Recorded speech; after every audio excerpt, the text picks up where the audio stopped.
Assalamualaikum warahmatullahi wabarakatuh. Jumpa lagi di channel Ruang Nusantara. Baik, tidak usah berlama-lama, mari kita simak bersama-sama ceritanya. Di jantung kota Semarang, berdiri megah sebuah bangunan tua bergaya arsitektur Eropa yang menyita perhatian siapapun yang melintas. Orang menyebutnya Lawang Sewu, yang berarti 1.000 pintu. Meski sebenarnya jumlah pintunya tidak mencapai 1.000, banyaknya pintu dan jendela besar yang membentuk lorong-lorong panjang membuat bangunan ini terasa tak berujung. Namun di balik keindahan dan kemegahan kolonialnya, tersimpan cerita kelam yang telah diwariskan turun-temurun oleh masyarakat setempat. Bangunan ini dibangun pada tahun 1904 oleh pemerintah kolonial Belanda, tepatnya sebagai kantor pusat Nederlands Indische Spoorweg Maatschappij, NAS, perusahaan kereta api Hindia Belanda. Letaknya yang strategis di dekat rel kereta api menjadikannya pusat pengendali jaringan transportasi jalur rel di Jawa. Namun siapa sangka, di balik fungsinya yang administratif, Lawang Sewu perlahan berubah menjadi tempat yang menyimpan kesedihan, penyiksaan, dan kematian. Konon, lantai bawah tanah dari bangunan ini menyimpan cerita paling mengerikan. Dulu, ketika penjajahan Jepang masuk ke Hindia Belanda, pada 1942, gedung ini diambil alih oleh tentara Jepang. Sejak saat itu, ruang-ruang bawah tanah yang dulunya digunakan sebagai gudang arsip, diubah menjadi ruang tahanan dan eksekusi. Beberapa mantan penjaga dan warga tua sekitar menyebutkan bahwa teriakan para tahanan masih bisa terdengar samar-samar saat malam tiba. Cerita-cerita ini tak hanya sekadar isapan jempol. Banyak laporan dari pengunjung atau petugas yang mengaku melihat penampakan sosok wanita berbaju Belanda yang melayang di lorong-lorong, tentara Jepang tanpa kepala, atau bayangan gelap yang berdiri mematung di balik pintu kaca. Mereka muncul tak hanya pada malam hari, tapi juga siang bolong. Bahkan beberapa rekaman CCTV dan dokumentasi acara mistis di televisi pernah menangkap kejanggalan tersebut. Namun pertanyaan paling mendasar tetap menggantung di benak banyak orang. Apa yang sebenarnya terjadi di Lawang Sewu? Bagaimana bisa bangunan administratif berubah menjadi pusat cerita horor yang melegenda?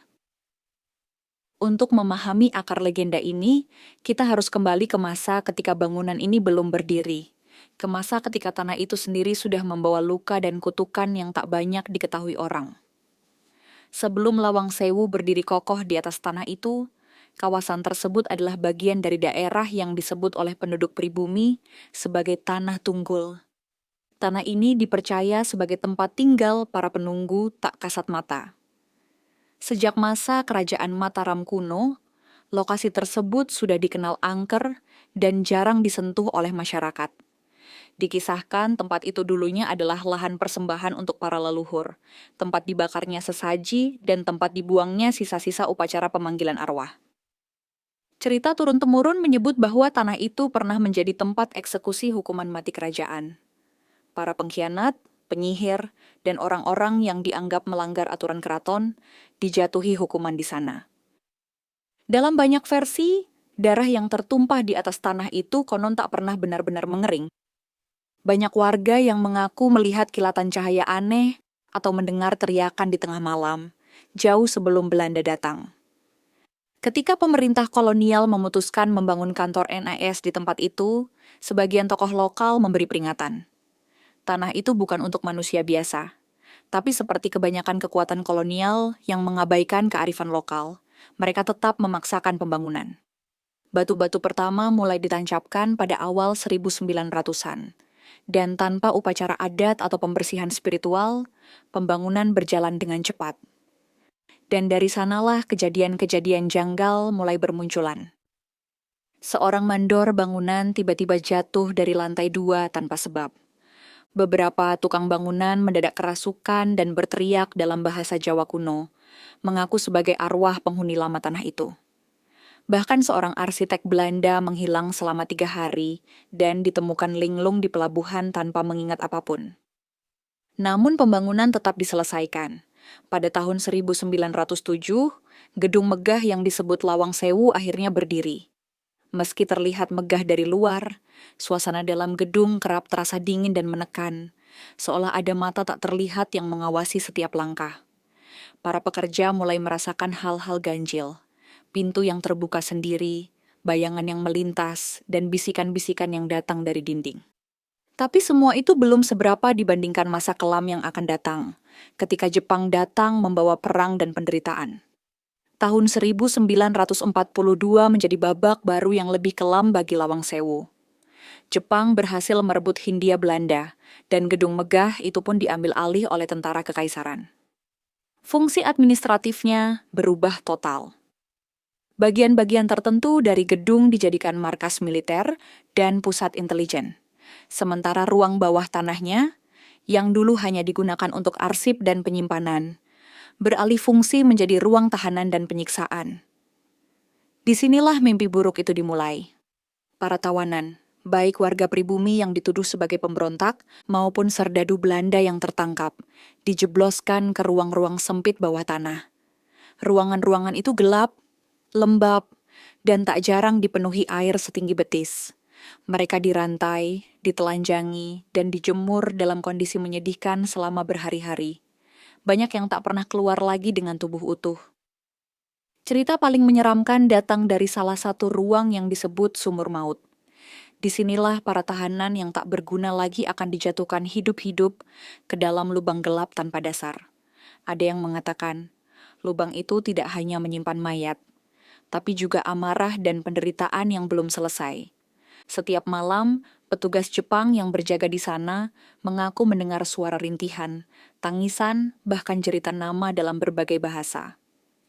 Seorang saksi yang selamat dari kekejaman itu, seorang pria tua bernama Pak Rasto, pernah diwawancarai oleh sejarawan lokal. Dalam pengakuannya yang penuh air mata, ia bercerita tentang temannya yang menggigil ketakutan setiap malam, karena melihat sosok bayangan tinggi berjubah putih menatap dari ujung lorong. Itu bukan manusia, katanya pelan. Itu penjaga sumur, dan ia hanya muncul saat ada yang akan mati. Setelah Jepang kalah pada 1945 dan Indonesia menyatakan kemerdekaan, bangunan itu sempat digunakan kembali sebagai markas militer Republik. Namun aroma penderitaan yang tertinggal di setiap sudut gedung tak pernah benar-benar pergi.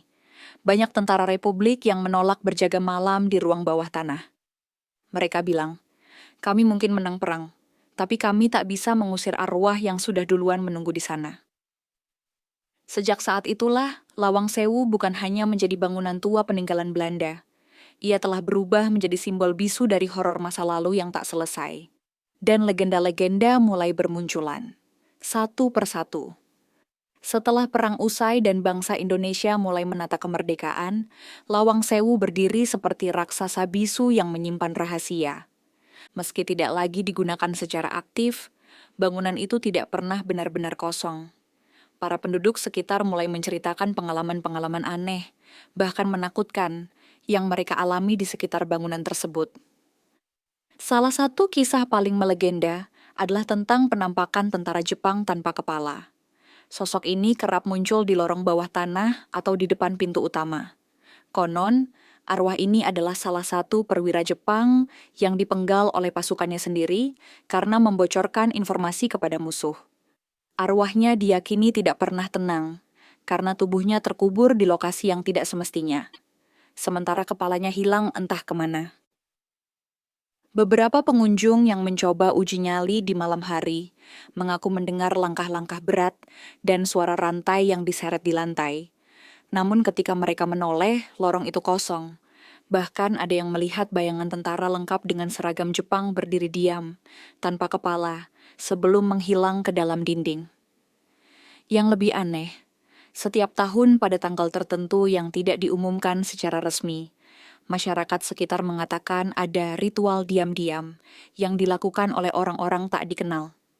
Mereka datang dengan pakaian serba hitam, membawa bunga 7 rupa dan dupa, lalu berdoa di salah satu ruang tertutup. Tak ada yang tahu siapa mereka.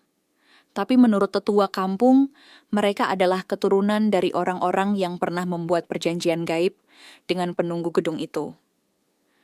Perjanjian itu, katanya, dilakukan oleh para pejabat tinggi Belanda saat pembangunan.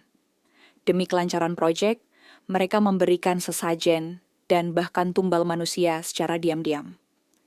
Perjanjian tersebut tak pernah dibatalkan atau diselesaikan. Maka ketika Jepang mengambil alih, energi gaib itu kembali aktif dan menuntut bayaran lebih besar, nyawa dan darah. Kini, Lawang Sewu tidak hanya menjadi saksi sejarah kolonialisme dan perang, tapi juga menjadi wilayah yang dijaga oleh entitas dari dunia lain, makhluk-makhluk tak kasat mata yang merasa tanah itu adalah milik mereka. Bagi mereka yang berani datang, terutama di malam hari, satu pesan selalu beredar dari mulut ke mulut. Jangan mengetuk pintu yang tertutup sendiri. Kau mungkin tidak siap dengan siapa yang akan membukanya. Lawang Sewu tak hanya dikenal karena penampakan dan suara-suara gaib. Sebagian orang percaya bahwa gedung ini memiliki semacam lorong waktu, ruang yang menjadi celah antara dunia nyata dan dunia yang tak terlihat. Banyak kisah misterius muncul dari orang-orang yang mengaku tersesat di dalam gedung, bahkan hanya dalam kunjungan singkat. Salah satunya adalah cerita dari seorang mahasiswa jurusan arsitektur yang datang untuk mendokumentasikan bangunan bersejarah ini. Ia masuk sendirian saat sore hari, membawa kamera dan buku catatan. Menurutnya, ia berjalan ke arah sayap timur gedung untuk memotret ukiran jendela. Tapi saat ia melangkah melewati pintu lengkung kayu tua, lorong yang ia temui berubah sepenuhnya. Bukan seperti gedung tua, katanya saat diwawancarai. Saya seperti berada di kantor yang masih aktif. Lampu menyala, ada suara mesin ketik, dan saya melihat orang-orang Belanda berlalu lalang. Tapi mereka tidak melihat saya. Seperti saya ini hantu. Mahasiswa itu mengaku berlari keluar lorong dengan panik.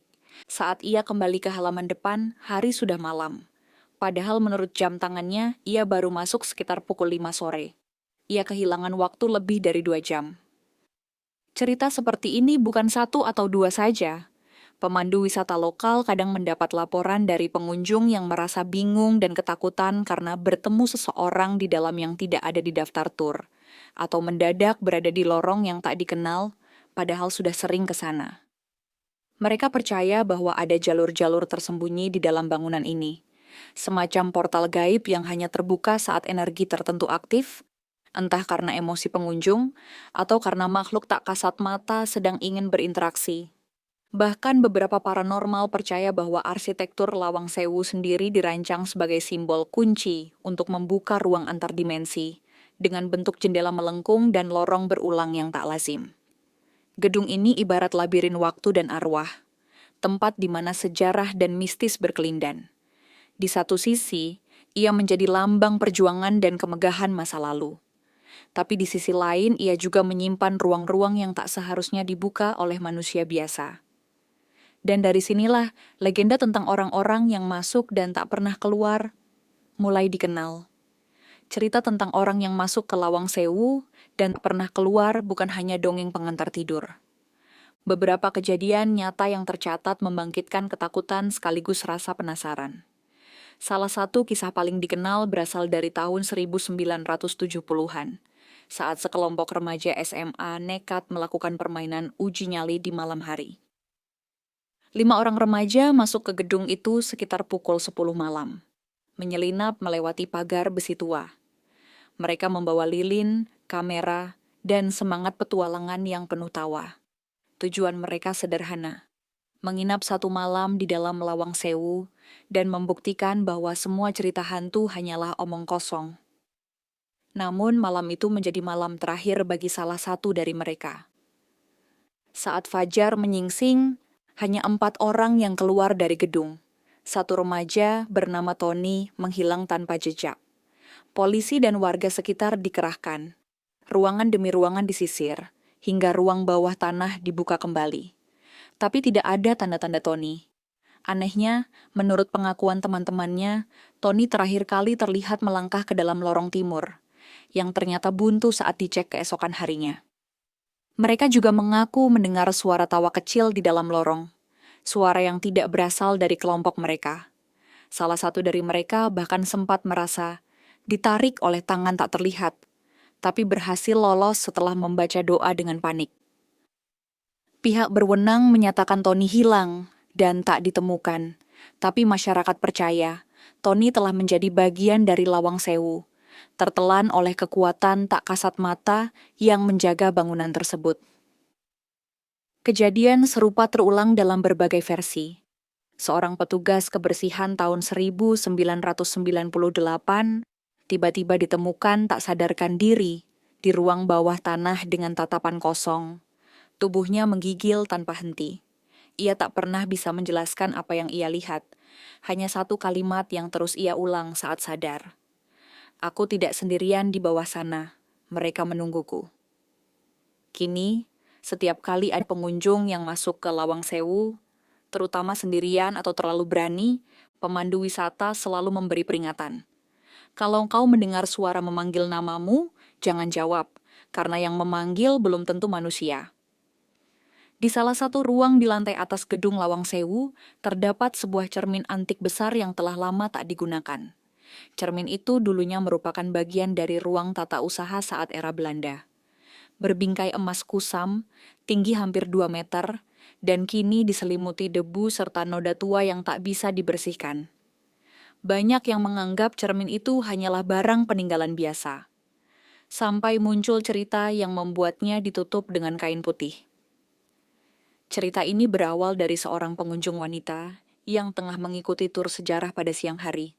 Saat sampai di ruangan itu, ia iseng membuka kain penutup cermin dan mencoba berfoto selfie dengan latar cermin tersebut. Namun ketika ia melihat hasil foto di ponselnya, ada yang membuat darahnya membeku. Bayangan dirinya dalam cermin tidak tersenyum, padahal ia yakin ia sedang tersenyum saat difoto. Wajahnya di cermin terlihat kosong, dingin, dan menatap lurus ke arah kamera, seolah bukan dirinya. Beberapa pengunjung lain yang ikut melihat langsung merinding. Salah satu dari mereka bahkan sempat melihat bayangan lain berdiri di belakang si wanita, padahal ruangan itu kosong. Sejak kejadian itu, kisah tentang cermin roh kembali muncul. Dulu, menurut keterangan juru kunci lama, cermin tersebut pernah digunakan oleh salah satu perwira Jepang untuk memanggil arwah. Ia mempercayai ajaran mistik timur bahwa cermin dapat menjadi gerbang untuk melihat dunia lain. Ritual yang dilakukan secara diam-diam itu kabarnya menggunakan darah dan lilin hitam. Dan konon arwah yang terpanggil terperangkap dalam bayangan cermin. Bahkan sampai hari ini, beberapa petugas kebersihan enggan membersihkan area tersebut sendirian. Mereka mengaku kerap merasa diawasi dari balik permukaan kaca, meski tidak ada bayangan apapun. Yang lebih aneh, ada pula kisah pengunjung yang melihat wajah orang asing dalam cermin, padahal ia datang sendiri. Dari situlah muncul peringatan yang tak tertulis. Jangan menatap cermin di Lawang Sewu terlalu lama. Kau mungkin akan melihat wajah yang bukan milikmu. Dan jika kau melihatnya tersenyum, padahal kau tidak sedang tersenyum, cepat pergi sebelum ia keluar dan menggantikanmu. Di ruang bawah tanah yang paling gelap dan paling dihindari oleh pengunjung, terdapat sebuah lubang tua yang disebut banyak orang sebagai sumur mati. Letaknya tersembunyi di balik tembok bata yang tampak seperti dinding biasa. Namun di baliknya ada ruang kecil dengan lubang bundar di tengah lantai, berdiameter sekitar 1 meter. Sumur itu tak lagi mengandung air, tapi yang terdengar dari dalamnya adalah bisikan. Legenda menyebutkan bahwa sumur tersebut dulunya digunakan oleh tentara Jepang sebagai tempat eksekusi. Para tahanan yang dianggap tidak berguna atau membangkang akan dijatuhkan hidup-hidup ke dalamnya. Tidak diketahui pasti seberapa dalam lubang itu, karena tidak ada yang pernah berhasil mengukurnya secara akurat. Bahkan cahaya senter sekalipun tak bisa menembus dasar sumur. Hanya kegelapan yang abadi. Cerita menyeramkan bermula dari petugas kebersihan yang suatu malam mendengar suara tangisan lirih dari arah sumur. Awalnya ia mengira itu suara anak kecil yang tersesat, tapi saat mendekat, suara itu berubah menjadi jeritan panjang yang menggema dari dalam tanah. Ia berlari keluar dan tak pernah mau kembali bertugas di ruang bawah tanah. Dalam investigasi oleh sekelompok tim dokumenter yang mengangkat kisah horor populer, mereka mencoba merekam suara di sekitar sumur pada pukul 3 dini hari. Dalam rekaman itu, terdengar jelas suara rintihan dan kata-kata dalam bahasa Belanda yang diterjemahkan sebagai, "Keluarkan aku, Tolong, aku masih hidup. Padahal, ruang itu telah kosong selama puluhan tahun. Seorang paranormal yang pernah diundang menyatakan bahwa sumur tersebut bukan hanya lubang fisik, melainkan jalur energi negatif yang menghubungkan dunia manusia dengan dunia para arwah penderita. Sumur itu menyimpan kenangan terakhir dari ratusan jiwa yang dibuang tanpa upacara, tanpa pengampunan. Tak sedikit arwah yang terperangkap di sana, berulang kali mengulang momen kematian mereka. Kini, pengelola Lawang Sewu menutup sumur tersebut dengan pelat baja yang dikunci rapat. Tapi bagi yang cukup peka, mereka mengaku masih bisa mendengar suara samar di balik lantai. Seperti seseorang yang masih mencoba memanggil dari balik kegelapan.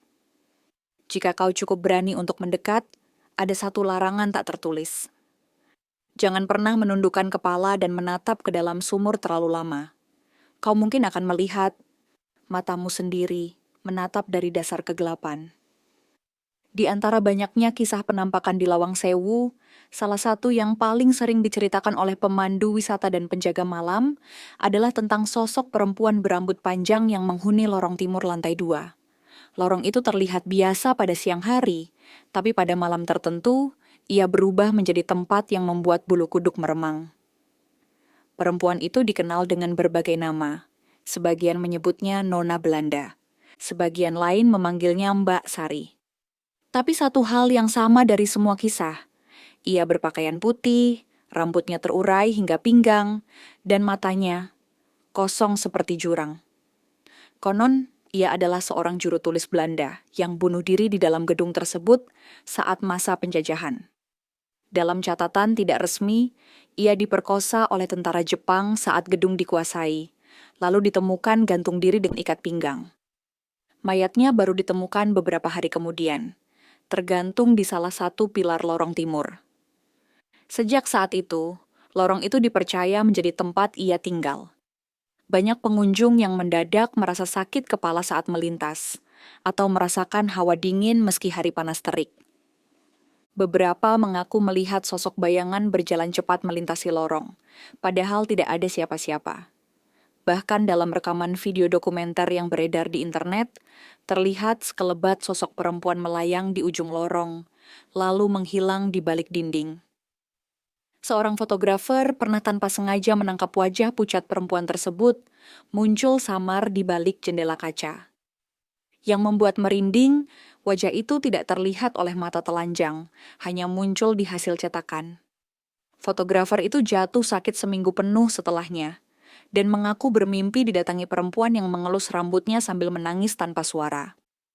Pemandu wisata senior di Lawang Sewu sering berpesan, kalau lewat lorong timur dan mencium bau melati, padahal tak ada bunga, cepat berlalu. Kalau kau mendengar suara langkahmu menggema padahal kau sendirian, jangan menoleh. Dia sedang mengikutimu. Dan bila kau mendengar seseorang memanggil namamu dari lorong itu, jangan jawab, jangan berhenti, jangan pernah melihat ke belakang. Sebagian orang percaya, kemegahan Lawang Sewu tidak semata-mata hasil dari arsitektur dan teknologi Belanda. Ada cerita lama yang menyebut bahwa saat pembangunan gedung ini dimulai pada awal abad ke-20, para arsitek dan mandor Belanda melakukan ritual pemanggilan kekuatan gaib Jawa. Tujuannya sederhana, agar bangunan yang mereka dirikan tidak mudah rusak dan bisa bertahan dari segala gangguan, baik dari manusia, alam, maupun makhluk tak kasat mata. Menurut cerita turun-temurun dari warga sekitar, pembangunan awal sempat tertunda berkali-kali karena kecelakaan misterius. Tukang batu yang jatuh sendiri dari lantai 2, pekerja yang mendadak hilang akal, bahkan sumur bor yang tak bisa menemukan mata air meski sudah digali dalam-dalam. Hingga akhirnya datanglah seorang dukun tua dari daerah Gunung Merapi yang dikenal sebagai penjaga ilmu warisan leluhur. Dukun itu tidak meminta bayaran, hanya satu syarat. Harus ada yang ditinggalkan di dalam tanah bangunan tersebut. Tumbal, dalam bahasa halusnya. Entah siapa yang menjadi korbannya, apakah itu pekerja yang sengaja dikorbankan, atau memang yang terpilih. Tak ada catatan pasti. Tapi setelah ritual dilakukan, pembangunan berjalan lancar, dan Lawang Sewu pun berdiri gagah dalam waktu singkat. Masalahnya, perjanjian itu tidak bersifat sementara. Tumbal harus terus diberikan secara tak langsung, entah lewat kecelakaan, kematian tak wajar, atau gangguan jiwa. Maka tak heran, gedung ini seolah memanggil korban-korbannya sendiri. Banyak yang menyadari pola aneh. Setiap beberapa tahun selalu ada kejadian janggal di Lawang Sewu. Pengunjung yang hilang, pekerja renovasi yang tewas karena benda jatuh, bahkan turis asing yang mendadak kesurupan dan mengoceh dalam bahasa Jawa kuno. Paranormal yang pernah datang menyebut, Lawang Sewu memiliki penjaga gaib, yang haus akan perhatian dan sesekali korban. Dan karena perjanjian lama tak pernah diputus atau dinetralkan secara spiritual, energi itu terus berputar seperti siklus. Mereka berkata, kau boleh kagum pada kemegahannya, tapi ingat, bangunan ini berdiri di atas rasa sakit dan darah. Dan siapapun yang terlalu berani mengusik masa lalunya, bisa saja menjadi tumbal berikutnya, baik secara sadar maupun tidak. Julukan Lawang Sewu bukan tanpa alasan. Meski jumlah pastinya tidak mencapai 1.000, bangunan ini memiliki ratusan pintu dan jendela yang terhubung dalam pola rumit. Lorong demi lorong saling bersilangan, menciptakan ilusi tanpa ujung. Dan dari pintu-pintu itulah lahir cerita paling aneh sekaligus paling menyeramkan. Pintu-pintu yang bisa berbisik. Banyak pengunjung dan penjaga malam yang melaporkan hal serupa. Ketika mereka melintasi lorong yang tenang, tiba-tiba terdengar bunyi klik, seperti gagang pintu yang diputar perlahan. Saat menoleh, pintu kayu tua yang tertutup rapat terlihat sedikit terbuka seolah mengundang. Tapi tak ada satupun manusia di dekatnya. Lebih menyeramkan lagi, ada yang mengaku mendengar suara dari balik pintu yang belum pernah dibuka selama puluhan tahun. Suara itu tak jelas, seakan orang berbicara dari dunia lain. Samar, pelan, dan tak berbahasa manusia. Beberapa pemandu menyebut suara itu sebagai bisikan arwah pengunci, makhluk penjaga dimensi yang hidup di balik pintu-pintu tertentu. Legenda lokal mengatakan ada 3 pintu yang tak boleh dibuka tanpa izin. Ketiganya terletak di lantai berbeda dan selalu dikunci rapat. Konon masing-masing pintu menyimpan roh yang sangat kuat. Pintu pertama, bekas ruang tahanan Belanda. Pintu kedua, tempat eksekusi Jepang. Pintu ketiga, ruang arsip yang kini tidak diketahui ujungnya. Dalam sebuah insiden pada tahun 2001, seorang mahasiswa nekat mendobrak salah satu pintu terlarang itu saat syuting dokumenter horor. Kamera menangkap gambaran kabur seperti kabut dan suara mendesis. Mahasiswa itu tiba-tiba jatuh kejang-kejang, matanya terbuka lebar, menatap kosong ke atas. Ia dibawa ke rumah sakit dan butuh waktu berbulan-bulan untuk pulih. Namun setelah sembuh, ia tak pernah berbicara lagi tentang apa yang ia lihat di balik pintu itu. Pemandu wisata veteran selalu memperingatkan, jika kau mendengar pintu berderit padahal tak ada angin, jangan dekati. Jika kau melihat pintu terbuka padahal sebelumnya tertutup, jangan masuki. Karena tak semua pintu di Lawang Sewu mengarah ke ruangan, ada yang mengarah ke dunia lain. Dan malam adalah waktu ketika pintu-pintu itu mulai berbisik.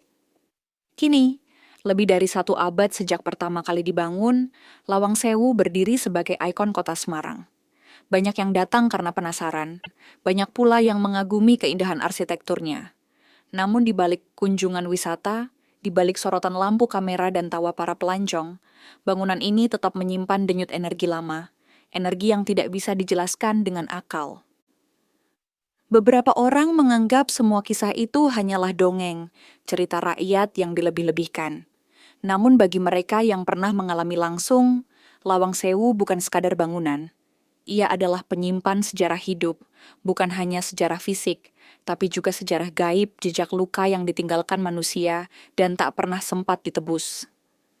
Lawang Sewu menjadi cermin gelap dari masa lalu, tentang kerakusan penjajahan, tentang penderitaan tanpa suara, tentang jiwa-jiwa yang tak sempat berpulang dengan damai. Dan ketika malam jatuh, saat keramaian mulai surut, suasana berubah. Lorong-lorong menjadi hening, suara langkah kaki menggema lebih lambat, dan hawa dingin seolah keluar dari dinding. Konon, malam Jumat Kliwon adalah saat di mana semua energi menjadi paling aktif. Pada malam itu, penjaga gedung biasanya memilih duduk diam, membaca doa-doa pelindung sambil menunggu pagi. Peringatan-peringatan lama pun terus dijaga dan diwariskan. Jangan datang dengan niat menantang. Jangan menyebut nama-nama arwah dengan sembarangan. Jangan meninggalkan apapun di dalam, kecuali jejak kaki. Dan yang paling penting, jangan pernah menganggap bahwa tempat ini benar-benar sepi, karena Lawang Sewu tak pernah benar-benar kosong. Di setiap pintu, di balik setiap cermin, di dasar sumur dan di lorong yang senyap, ada mata yang memperhatikan, ada suara yang mendengar, dan ada roh yang menunggu. Bukan untuk menakut-nakuti, tapi karena mereka tak pernah benar-benar pergi. Toh, ada suara yang mendengar, dan ada roh yang menunggu. Bukan untuk menakut-nakuti, tapi karena mereka tak pernah benar-benar pergi.